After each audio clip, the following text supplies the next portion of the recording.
So, yan. Yan. Back.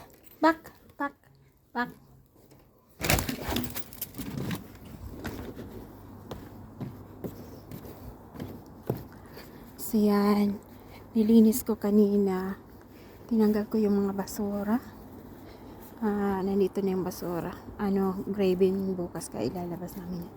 Tapos kung makikita nyo, medyo malinis na siya. Ayan. Maganda na siya kasi makikita ko yung si Pepper at si Peanut paglalabas. Gusto kasi nila dyan dahil may mga squirrel na tumatakbo-takbo. So, lalo na si Peanut. Are you waiting for Peppa? Then, mag-harvest tayo dito. Ayan.